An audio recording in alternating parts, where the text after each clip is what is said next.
Hola, ¿qué tal? Buen día a todos. Bienvenidos a una nueva Weekly Kickoff de InView. Hoy vamos a tener bastante información sobre el mercado internacional.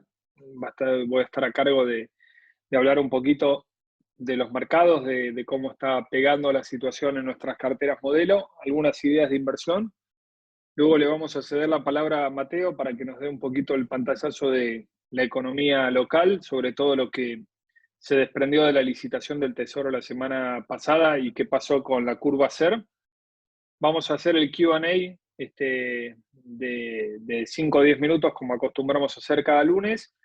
Y después de esto, la gente de producto de InView va a estar haciendo una demo con algunas nuevas funcionalidades que puso a disposición de todos ustedes, asesores, para poder tener más productividad en el manejo de sus clientes. Así que no perdamos el tiempo, avancemos rápidamente en lo que tenemos para hoy. A ver, este es el temario de hoy.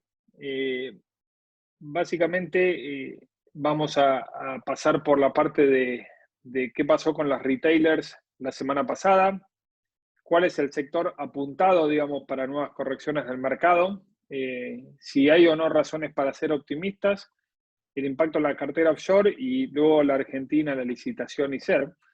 Como se darán cuenta, como muestra la foto, básicamente vamos a iniciar la weekly de hoy con un sector que la ha pasado realmente muy duro la semana pasada.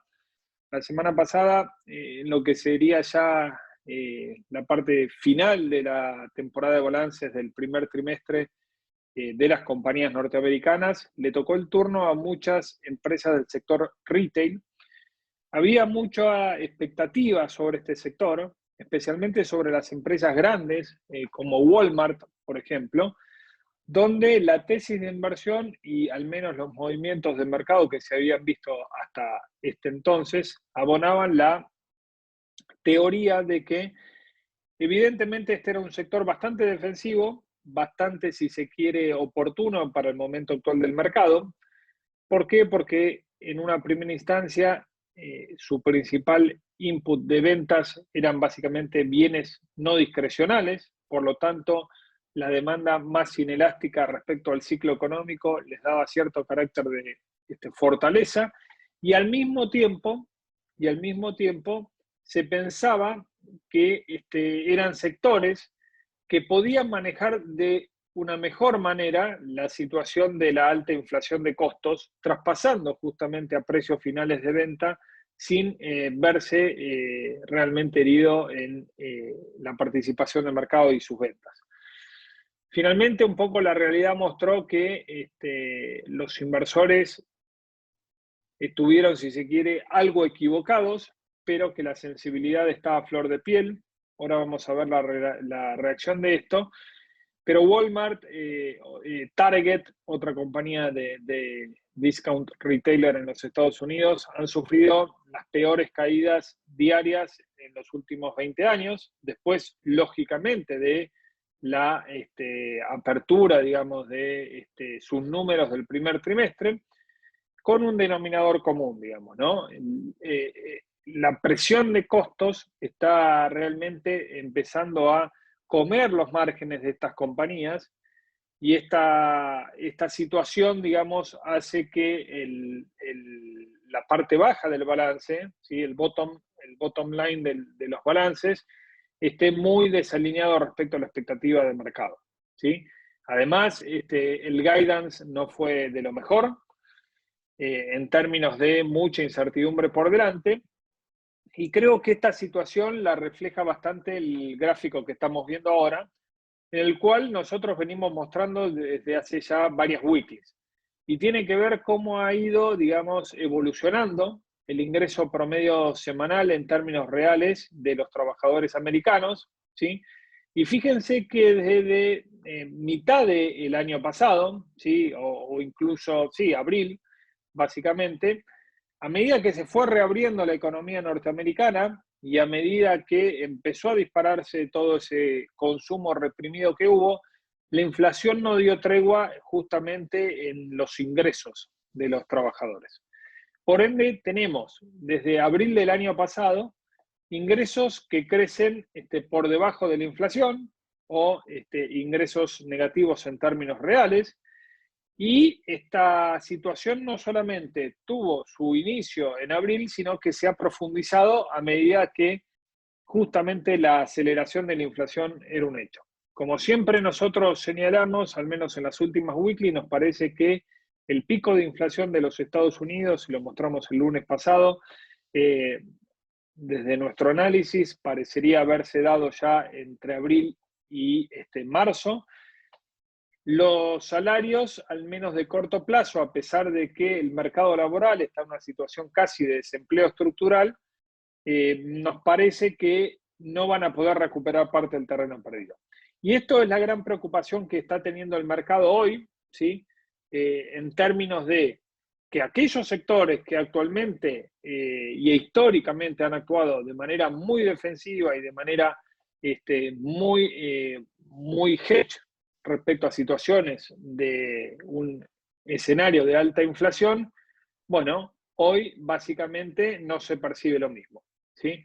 Y haciendo alusión ahí a la perinola, digamos, todos les tocó poner parte de la pérdida justamente a empresas como estamos viendo en este momento. Walmart, Target, ¿sí? Ross Stores, todas empresas ligadas a consumo, un consumo más bien básico o un consumo de menor categoría en los Estados Unidos y que han sufrido claramente un desastre en términos bursátiles, con presentes que hay que ir a buscarlos, en algunos casos, a la caída del lunes negro de 1987. Por lo tanto, esto muestra dos cosas. La primera, una de las tendencias que nosotros creemos y venimos mencionando, que la inflación erosiona el consumo, que el consumo es básicamente 2/3 de la economía americana y que esto va a forzar seguramente una situación de algo más parecido a un hard landing que un soft landing de la economía americana, y que también de alguna u otra manera la segunda observación que tenemos es que la Reserva Federal va a tener un aliado en esto, digamos, para no subir tan agresivamente las tasas a partir del cuarto trimestre de este año. Obviamente, la expectativa es que en los próximos 2 encuentros del Comité de Política Monetaria de la Fed haya sucesivos aumentos de 50 basis de la tasa para dejar la tasa de referencia de cortísimo plazo en niveles del 2%, pero de allí en adelante no estamos tan seguros de que tenga que haber una aceleración tal, porque creemos justamente que en el margen el consumo se está resintiendo, se están resintiendo otras actividades en los Estados Unidos y de alguna u otra manera esto puede ayudar a la Fed en su tarea de ir bajando las expectativas inflacionarias.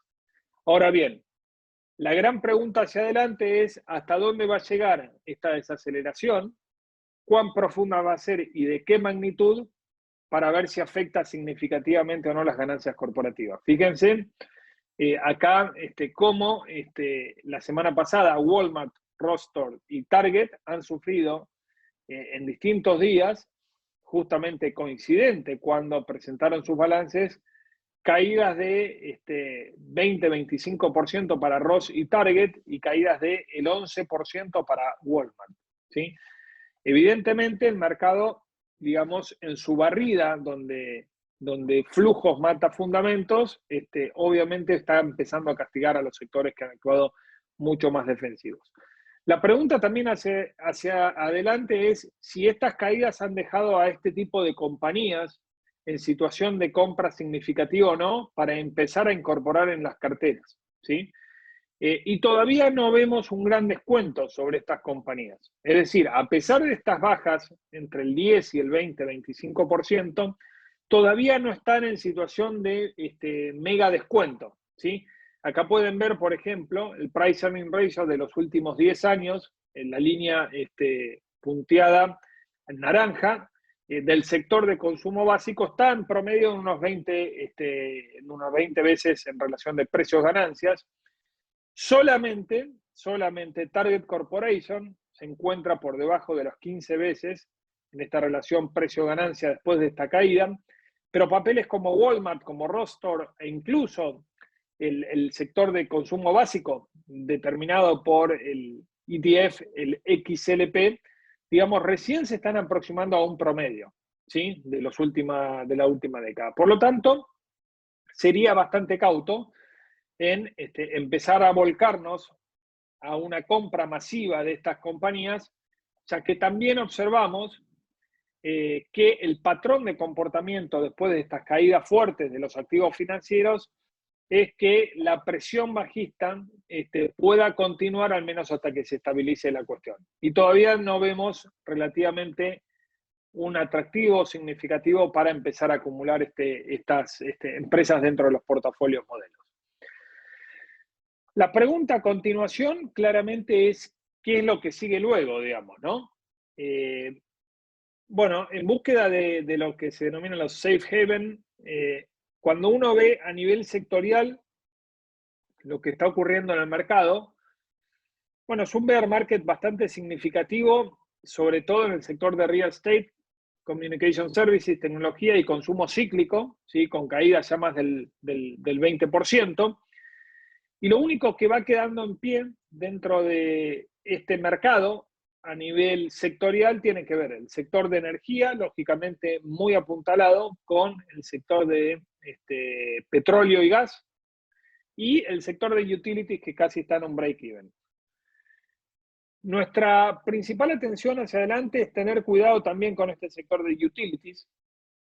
¿Por qué? Porque utilities claramente se lo asocia de vuelta al sector defensivo, sector de alta competitividad en su dividend yield, pero cuando uno analiza, digamos, en términos de el price to earning, la situación de las compañías actuales más significativas, sobre todo el lado del sector energético de la electricidad, lo que se observa es que está cotizando con múltiplos de precio-ganancia también por encima del promedio de los últimos 10 años. Entonces, nos parece que si hay una aversión generalizada mucho más grande al riesgo, digamos, este sector que ha de alguna manera servido como, si se quiere, parte de defensa del portafolio en lo que va del año, puede sufrir, ¿sí? Tampoco estamos recomendando entonces en este momento incorporar utilities al portafolio como una manera defensiva. Lo hemos analizado en el comité interno del equipo hace 3 meses atrás. Nos parecía que el premio todavía del dividend yield no estaba lo demasiado atractivo como para luchar contra este sell-off de bonos y suba de tasas de interés que estábamos viendo por parte de los bancos centrales. Y hoy por hoy también nos mantenemos un poco ajenos al sector. Por lo tanto, no vemos un descuento significativo hacia adelante aún como para empezar a volcar parte de la estrategia de al menos una cartera conservadora o moderada en este sector. Sí, si hay algún tipo de sell-off o hay algún tipo de rotación que las deje en situaciones de evaluación relativa mucho más atractivas, podemos comenzar de alguna manera a mirar con más agrado este sector. Por el momento, somos bastante cautos al respecto. ¿Y de qué depende esta cautela? Bueno, depende básicamente de lo que estamos viendo, sobre todo en el gráfico a continuación, que tiene que ver un poco esta relación del precio de los commodities, los índices americanos y también hacia dónde puede ir la revalorización del dólar. A nivel global estamos viendo que el dólar cotizó básicamente a el nivel más alto en 20 años contra el resto de las canastas de monedas desarrolladas. Sin embargo, esta actitud bastante hawkish de Powell y la Fed, ¿sí? Que señalaron la semana pasada que no les va a temblar el pulso de subir la tasa de interés lo significativamente alto para mantener a raya las expectativas de inflación. Ese discurso también está siendo o haciéndose eco en el resto de los bancos centrales, ¿sí? Si bien la Fed fue la que movió primero en términos de la importancia de su movimiento y la agresividad también de su comunicado, hemos escuchado ya que el Banco Central Europeo planea subir tasas de interés en el verano del hemisferio norte. Ya lo está haciendo el Banco Central del Reino Unido y recién, antes de iniciar la weekly, el mismo Banco Central Suizo señaló que si la inflación no cede, va a subir las tasas lo suficientemente fuerte para mantener las expectativas inflacionarias. ¿Y qué quiere decir esto en términos de relaciones de mercado? Bueno, deberían comenzar a traccionar, al menos en el margen, una fortaleza relativa de otras monedas que han estado perdiendo terreno significativamente contra el dólar, de manera tal de estabilizar las paridades, haciéndose eco de futuras alzas de las tasas de interés. Hoy el dólar index estaba casi 1% abajo. Esto da sustento a algunas posiciones importantes que tenemos en nuestra cartera, sobre todo vinculado a utilities, como el ETF, el XLE o el GAN-R, que es ETF de commodities, ¿sí? Y hay una clara, digamos, también divergencia de lo que ocurrió entre los commodities en este año y la gran caída y corrección del S&P 500.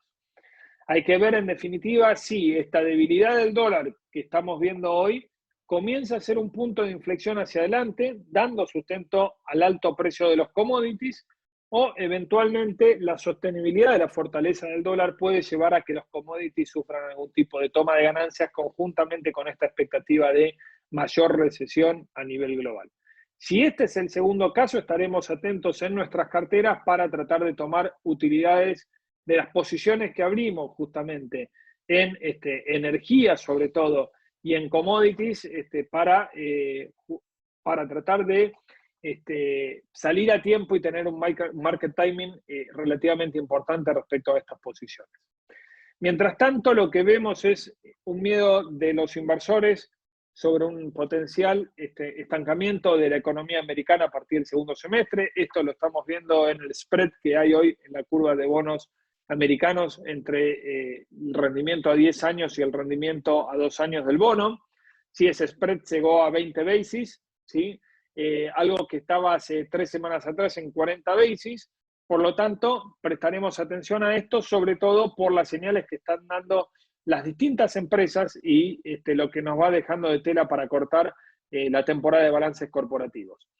Y fíjense cómo está cambiando también el foco significativamente de la atención de los inversores, ¿sí? Hace 2 meses atrás, con la irrupción de la guerra entre Rusia y Ucrania, el foco principal era justamente de preocupación, era la inflación por un lado, ¿sí? Y el conflicto de Rusia y Ucrania por el otro, ¿sí? Y un mes después ya empieza a ceder esta preocupación de lo que es el conflicto bélico y la inflación, no porque no sean factores para preocuparse, sí porque han perdido, si se quiere, cierto momentum, y se está hablando con mucho más énfasis de una recesión global y de un accionar mucho más hawkish de los bancos centrales como principales factores a considerar en el manejo de las inversiones. Por lo tanto, el foco claramente en este momento deja de ser el conflicto bélico y la inflación. En nuestra visión, la inflación de vuelta, vuelvo a reiterar, tuvimos los índices más altos de aceleración en marzo y abril. No quiere decir que va a haber una baja abrupta, pero quiere decir que el ritmo de aceleración de inflación debería ir cediendo paulatinamente. Y también, digamos, nos parece que esta preocupación por un accionar mucho más hawkish de los bancos centrales debería ir desvaneciéndose en la medida de que la recesión o la desaceleración de la expansión económica vaya tomando momento, ¿sí? Algunas cuestiones también que fuimos mostrando, al menos en las últimas weekly, tiene que ver con cierto atractivo que empieza a tener la renta fija a nivel global después de este masivo sell-off, en términos de ir buscando alfa en las rentabilidades, justamente alineándolo con las proyecciones de inflación de largo plazo. Lo que se puede ver es que en las últimas 2 semanas hubo un flujo neto positivo de ingreso de dólares, ¿sí? En lo que es la parte corta de los bonos del Tesoro americano, algo que nosotros estamos sobreponderando en las carteras a través de el ETF Vanguard Short Duration y el BIL, ¿sí? Siempre favoreciendo short duration sobre medium o large duration, pero lo que estamos viendo de a poco es que las tasas largas o las tasas medias comienzan a verse atractivas con, de vuelta, situaciones donde se puede empezar a conseguir un yield entre el 4,5% y 5% en bonos, grado de inversión, con una maturity de 4 o 5 años hacia adelante. Por lo tanto, esto es una buena noticia porque, de vuelta, la renta fija comienza a ganar cierto atractivo para poder equilibrar portafolios y no estar tan sesgados al equity, y esto lo vemos nosotros como algo muy positivo. Por último, algunas de las razones por las cuales nosotros vemos justamente alguna posibilidad de que la inflación se desacelere es el gráfico que estamos viendo hacia la derecha. El gráfico de la derecha es la línea naranja, lo que nos muestra es el CPI americano, el year over year, ¿sí? La línea azul nos muestra el New York Fed Supply Chain Pressure, ¿sí? Que es un poco una síntesis de lo que podría ser la inflación proveniente de las disrupciones que hay en las cadenas de provisión a nivel global. Y fíjense cómo se ha descomprimido significativamente en el último mes y medio esto. Obviamente esperamos aún un gesto adicional de China, ¿sí? Que empiece a liberar todos estos lockdowns que son draconianos en términos de confinar a millones y millones de personas por un puñado de casos de COVID. Y en la medida de que eso pase, seguramente va a haber una correlación, así como lo hubo hacia el alza, hacia la baja de la mejora en las condiciones de oferta global, de las cadenas de oferta global y los índices de inflación que se puede ver en los Estados Unidos. En este contexto nosotros creemos y seguimos siendo positivos en términos de el oro, ¿sí? Y por eso son las jugadas que tenemos en la cartera offshore conservadora y la cartera offshore moderada. Básicamente porque creemos que las tasas largas de los bonos del Tesoro americano no las vemos subiendo significativamente arriba del 3% por todo lo que dijimos anteriormente, y si bien la inflación va a bajar, nosotros pensamos que efectivamente vamos a tener de largo plazo todavía tasas de interés reales negativas, al menos por un tiempo más, respecto a lo que es el benchmarking del bono del Tesoro a 10 años y la inflación subyacente. Tasa de interés real negativa debería ser constructivo para el oro, y un poco lo que estuvimos viendo en las últimas 2 semanas, ¿no? Si bien el oro ha actuado de manera errática durante esta gran corrección de los mercados en cuanto a su aversión al riesgo y en cuanto a sacar justamente ese lustre de un refugio seguro, lo que sí vimos es que en las últimas jornadas la retracción, ¿sí? De la tasa de los bonos del Tesoro a 10 años, desde niveles de 3,10, 3,15 hasta niveles de 2,81, llegó a estar, ha sido positiva, digamos, para el oro. Y esto lo podemos ver ahí en este gráfico, donde el oro, la línea oscura, ha, digamos, tomado nota de ese flight to quality hacia las posiciones del bono del Tesoro a 10 años, ¿sí? En la medida que esto persista, seguimos siendo constructivos, también sobre todo porque los balances de las compañías del sector de metales han sido bastante buenos en términos de valuaciones que no están, digamos, cargadas justamente de esa aversión al riesgo y un desapalancamiento de muchas empresas del sector que luce bastante constructivo y sustentable en momentos donde los costos del apalancamiento suben. Por último, para terminar con la parte del mercado, estamos atravesando, según lo que dice la historia, el peor trimestre en términos de justamente mercados para lo que es el periodo de 4 años de presidencias norteamericanas, ¿sí?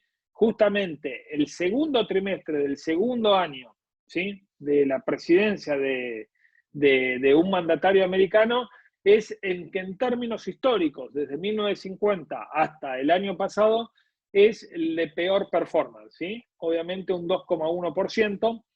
Esto, digamos, si puede de alguna manera sonar anecdótico, coincide justamente con este bear market en el cual entró el S&P 500, al menos de manera intradiaria en la jornada del viernes, ¿sí? Con una caída superior al 20% desde su máximo reciente.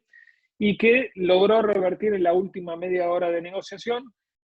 Creemos que empieza a aparecer algún tipo de calidad de activos para tener de mediano y largo plazo, con obviamente el agravante de una volatilidad en puerta. Y uno de los papeles que más nos gusta hoy es, y obviamente es una idea de trade, de un arbitraje para un perfil de riesgo moderado / agresivo, es que todas estas empresas que tuvieron encima ese grado de cobertura por ser value, por ser más consumo básico y, digamos, tratarse de un contexto de alta inflación, nos parece, digamos, que están de alguna u otra manera sobrevaluadas. Por un lado, tenemos empresas de gran calidad como Google, que desde el pico máximo ya está con una caída superior al 26%, ¿sí? Ahora, obviamente, el ruido de la noticia es que el Congreso americano podría avanzar con el breakup de la compañía, digamos, ¿no? Para pedirle justamente a través de una ley que divida el negocio de publicidad y de marketing online, pero nos parece que está yendo demasiado lejos la corrección. Y eso lo vemos en el gráfico de abajo a la izquierda, donde hoy está cotizando a una relación de precio-ganancia futura menor a 15 veces Google contra 23 veces de las que está cotizando Coca-Cola, ¿sí? Nos parece que es demasiado premio para empresas de consumo básico o defensivo contra demasiado castigo para empresas tecnológicas de alta calidad, que lejos de ser una empresa de growth, combina cuestiones de value con growth, y nos parece bastante interesante plantear al menos esta idea de arbitraje, sobre todo para perfiles que están dispuestos a tolerar esta volatilidad.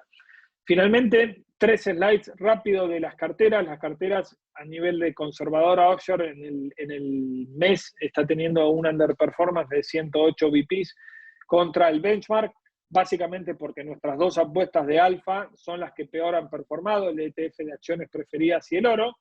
Estamos confiados que esto va a revertirse y nos va a dar alfa para revertir esta situación. La cartera moderada está teniendo un overperformance relativo de casi 100 BPs, apalancado sobre todo en lo que es commodities. Y finalmente en la cartera agresiva tenemos una muy buena reacción de continuidad de Omega, ¿sí? Que es nuestra apuesta real estate del sector de salud, con un cupón arriba del 9%, y los commodities dan sustento a lo que es nuestras posiciones del ETF de América Latina, ILF, y el de Brasil, que han recuperado una contribución positiva en lo que va del mes.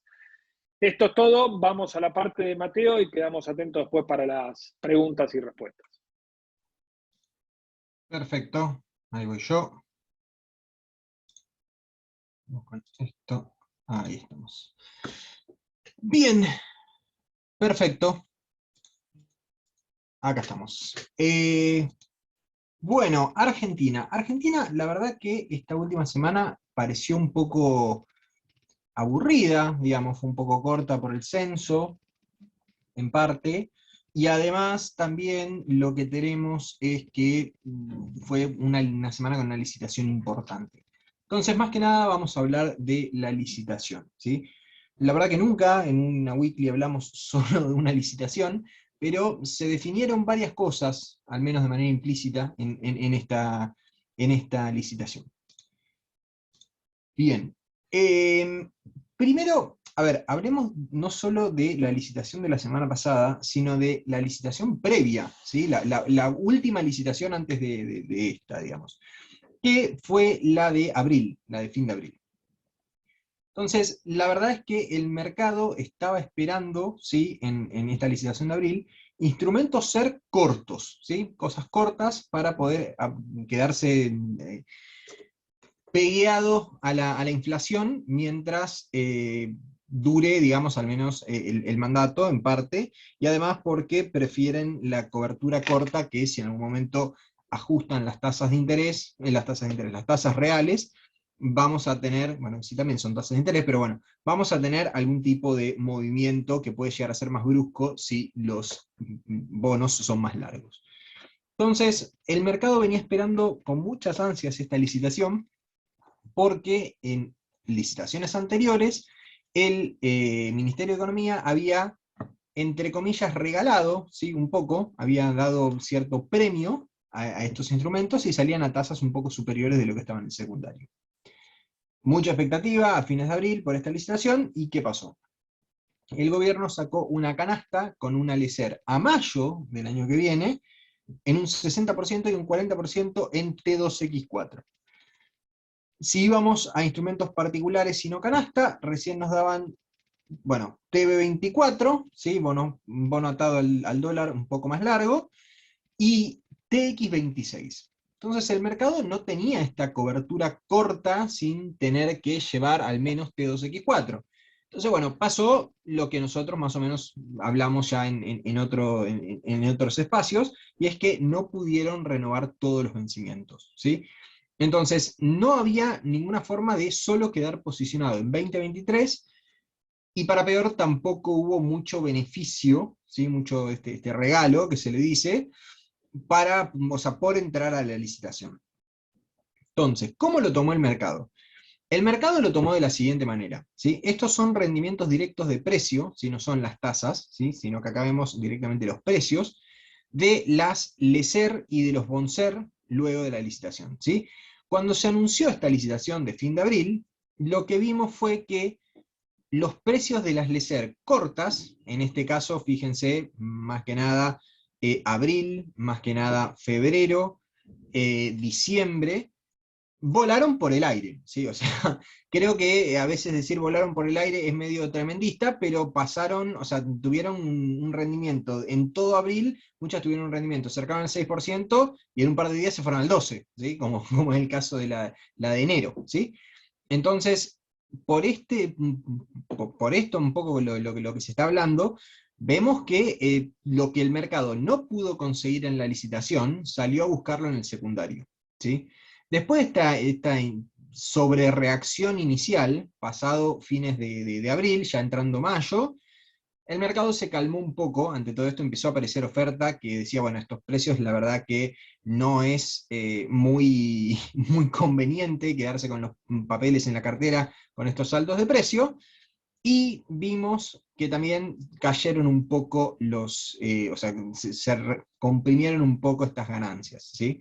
Que esto un poco lo habíamos avisado en nuestra cartera, si acá tenemos los activos en los que afecta esto, habíamos avisado que la verdad que nos parecía bastante raro, y que nos parecía que venía por este lado, la suba que tuvo la cartera conservadora, ¿sí? Que tiene instrumentos SER, a fines de mes, ¿sí? A los últimos días del mes vemos que vuela por el aire, se lo atribuimos a esto, y sabemos que eso va a tener un drag en este mes, ¿sí? Y ya lo hemos mostrado en la charla anterior. En lo que es Bonser se vio algo muy similar, también principalmente con los bonos 2023. No vimos lo mismo en los bonos 2024. Entonces, también acá lo que empezó a ver fueron rumores de reperfilamientos post este gobierno, que podemos ver que se puede haber algún tipo de reorganización, reestructuración, reperfilamiento, canje. Empezaron a aparecer de nuevo esas palabras que por ahora son un poco vacías porque no hay ningún plan, no hay nada en particular. Lo que sí sabemos es que hay un stock de deuda no licuable que es enorme y es cada vez más grande, ¿sí? Entonces, lo que tenemos más que o sea, el problema que tenemos es el stock de deuda SER, no es la posible solución al stock de deuda SER por ahora, por el momento.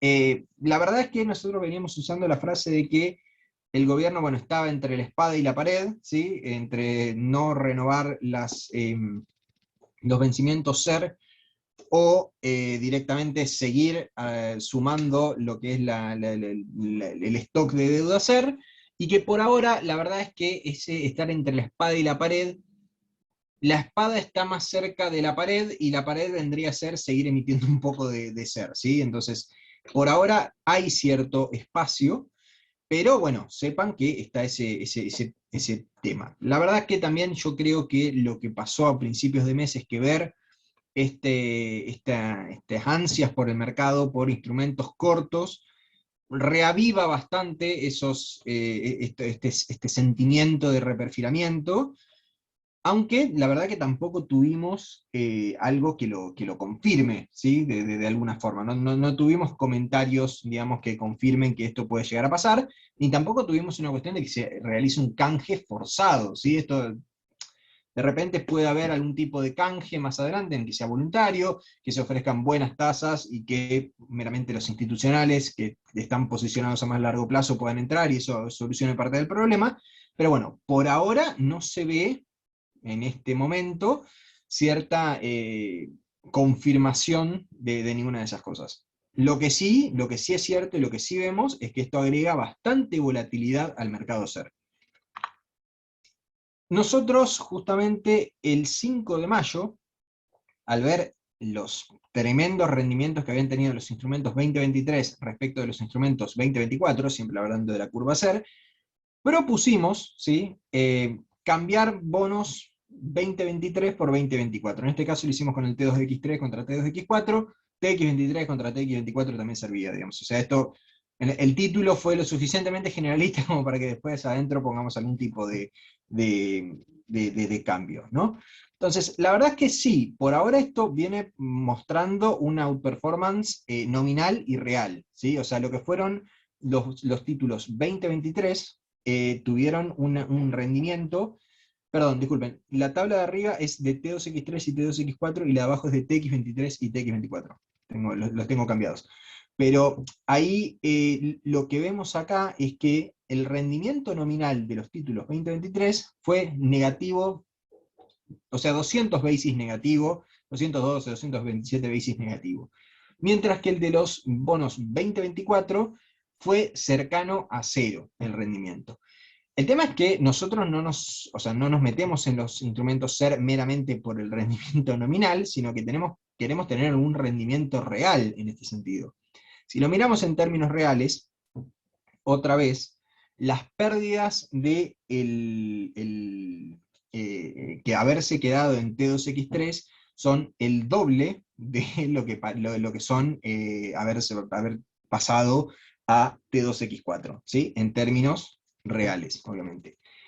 Por lo que, la verdad que en este momento, habiendo comprimido, nos parece como que, la verdad que para el inversor más averso al riesgo, creemos que el mal momento que pasó la curva, de la parte corta de la curva del 2023, ya parece estar calmándose un poco, y para el más conservador recomendamos quizás volver hacia esa parte de la curva.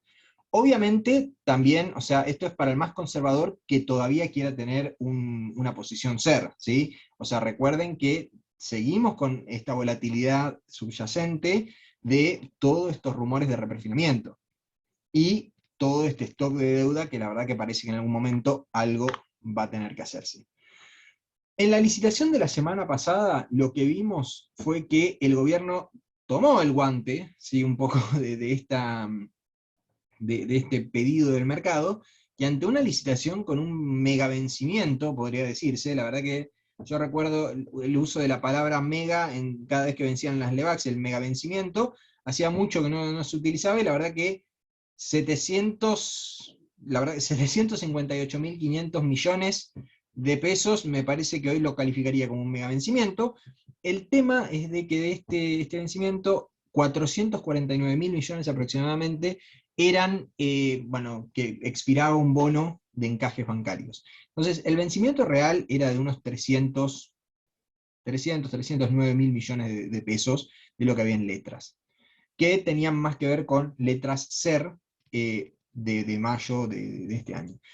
Entonces, un poco lo que ofreció el gobierno fue, bueno, una LELIQUE, que la dejamos afuera porque la verdad que eso nosotros no podemos ingresar, ustedes tampoco, LEDES septiembre y octubre, cortas, 2 canastas del ESER, que las 2 canastas del ESER son a como máximo mayo de 2023, Dollar Link, un nuevo bono SER a 2025, el TX25, TX26 y este TI27, que nuevamente el bond T27 es para encajes bancarios, entonces ahí se esperaba que se tome todo este vencimiento de los bancos.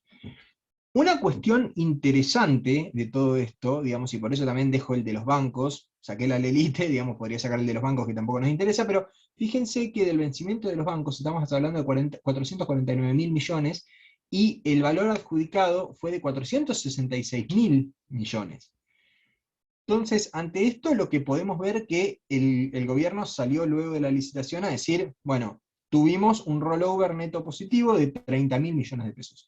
El mercado nos dio 30.000 millones de pesos más de lo que vencía. Espectacular. Buenísimo. La verdad que eso es una señal de que pudieron renovar bien los vencimientos con un poco más. Ahora, miremos un poquito más el detalle de todo esto, y vemos que el rollover de los bancos, el rollover de TI22 a TI27, es del 103,8%. Entonces, buena parte de estos 30.000 millones de pesos vino de los bancos. No fue el mercado, que tampoco fue un derroche de confianza en todo esto. El financiamiento neto positivo del resto, ¿sí? O sea, de los no bancos, digamos, fue de 8.000 millones de pesos. Teníamos un mega vencimiento. Es claro que ante esta situación en la que estamos, el rollover neto positivo no iba a ser fenomenal, pero fíjense que tampoco es que esos 30.000 millones de pesos son únicamente por mera confianza, sino que es por una cuestión también de utilitarismo de los bancos, de tener lo más posible en pasivos remunerados. Entonces, acá lo que tenemos es que también las canastas se debatía si iba a haber premio o no, ¿sí? O sea, si el gobierno iba a dar un premio por entrar a la canasta y poder lograr las renovaciones. La verdad que los premios fueron bastante magros respecto de cierres del jueves, ¿no? O sea, tenemos premios de 0,50 y 0,63%, ¿sí? Directo en precio, esto no es en tasa, es directo en precio, respecto de cierres del jueves. Es bastante magro respecto de lo que hemos visto en otros premios. Y en toda la licitación, si uno se fija de todo lo adjudicado, en el resto, obviamente sacando el efecto del Bonte, un 84,78% es cero. Entonces, un poco, la verdad que las conclusiones que sacamos de todo esto, para pasarlo en limpio en los bullet points, es que, primero, no licitar ser, en corto, digamos, al gobierno le costó no completar las renovaciones del mes pasado. ¿Sí? Eso, primero y principal. Segundo, después, este mes, o sea, el rollover se pudo completar bien y sin muchos problemas en esta licitación, falta la de esta semana, más que nada por estos instrumentos de deuda SER y más que nada los cortos. Recuerden que decíamos, vencían más o menos 300 millones en lo que es el resto, y 224.000 millones son de las canastas meramente. Entonces, ante todo esto, fíjense la importancia de lo que son los instrumentos cortos. Bueno, ahora esta semana tenemos un vencimiento, la semana que viene, el de 166.000 millones, entonces anunciarán la nueva licitación. Y ante toda esta situación, no parece haber mucho margen para no volver a ofrecer instrumentos cortos SER. Y fíjense que cuando se ofrecen, son demandados, ¿sí? O sea, nuevamente, el 84,78% de toda la licitación fue atado al SER.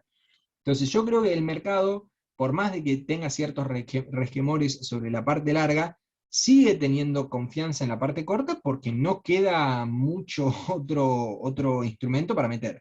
Obviamente, y esto cuando hablo de que no queda mucho otro para meter, estamos hablando más que nada de carteras reguladas, ¿sí? O sea, hoy por hoy, si me preguntan a mí, ¿qué miro yo para un inversor particular con mejores ojos? Y yo la verdad es que me parece que todavía estamos en tiempo de dolarizarse y más a estos niveles, ¿sí?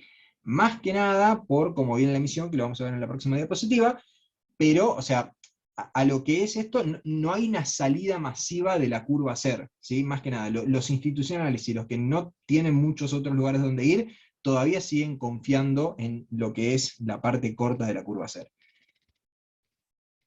Ellos están obligados. Los que no están obligados, para mí, hoy es mejor, a mediano plazo al menos, es mejor opción ir a dólar y a partir de ahí más que nada las opciones dólar en el mercado local no son del todo atractivas respecto a una relación retorno-riesgo. Si retorno todo parece bastante atractivo en el mercado local, pero en riesgo no estoy del todo seguro. Así que justamente una ventaja que tienen con nosotros es que lo pueden mandar a Interactive Brokers y de último operar nuestras carteras afuera.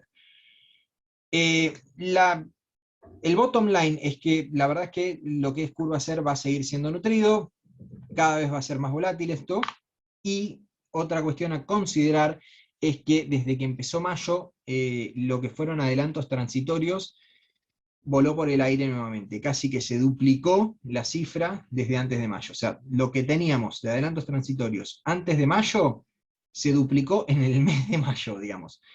Es bastante preocupante dado el límite que tiene el gobierno con el FMI hasta junio, ¿sí?